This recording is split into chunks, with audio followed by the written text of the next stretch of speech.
talk about all the things that I didn't accomplish in 2018. And this is part of being vulnerable, is admitting our feelings and knowing hey, maybe we messed up, or maybe we overextended ourselves and thought we could do more than we actually could accomplish in the amount of time we had. So first things first is I didn't finish reading any of the books I planned on reading. I didn't finish Dark Goddesses, I didn't finish the occult book I was diving into, and I even bought a whole new book about a guy using magic, I think it's called high magic specifically. It's in my room, I don't remember the exact title of it, but I bought it because it looked interesting about how he used it to get through his time in jail and being falsely accused of, I think, murder, actually. Whew, it was a very serious story, and I was like, I need to buy this. And I hadn't finished reading all the stuff I had read beforehand, so I distinctly broke my rule, and that wasn't so good. The next thing I didn't accomplish in 2018 is I was hoping to entirely have thumbnailed out my graphic novel. And while I had the first chapter entirely thumbnailed out, and I had the entire outline written out in detail, which is great, the entire thing wasn't thumbnailed. I didn't even get past chapter 1.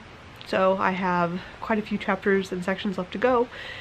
I think there's about gonna be 10 or 9 in total. So I started working that on 2019, so I got part of chapter 2 done already, which is good, but I didn't get it done in 2018, so that was a bit of a failing. Another thing I didn't do, I didn't lose the weight I wanted to.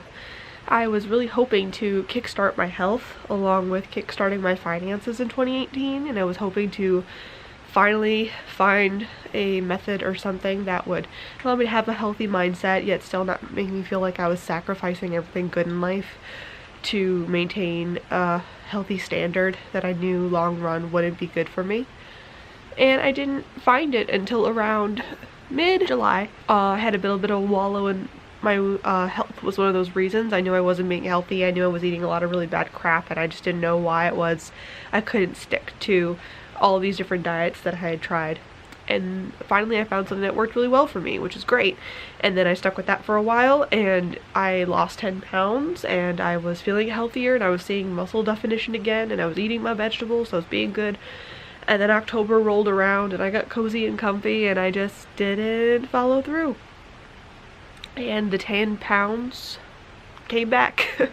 So I'm starting again at 2019 from square freaking one, which sucks in so many ways, but I mean, that's just kind of how it's supposed to go.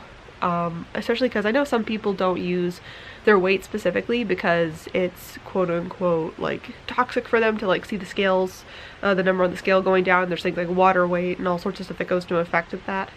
But I thought it really helpful because the scale has always been a great way for me to track stuff, specifically because my body holds weight very evenly across it. Like there's not one specific place where I gain fat, it just kind of goes all over. So it's a blessing because I don't look like when I've gained a lot of weight as severely, but it's also a curse a little bit because, well, if I do gain a lot of weight and I'm living a very unhealthy lifestyle, I won't necessarily notice it unless I get on the scale.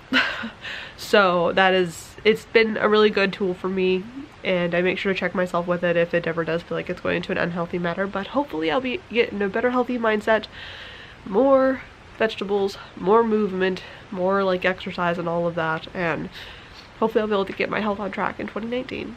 And another thing that I didn't do is back in October, I was kind of hoping to use up a whole bunch of witchy supplies that I had stored underneath my bed because I had so many and I was going through some stuff and I used a lot. And then suddenly I did this whole no tool thing happening in November because I felt I was just using things for tool's sake. And even though I recognize that I shouldn't just do things for the tool's sake, right? Like I shouldn't just use the thing to use it. I should use it because I feel called to, or there's a purpose in the tool. I still feel this weird guilt because I didn't use all those tools that were underneath my bed.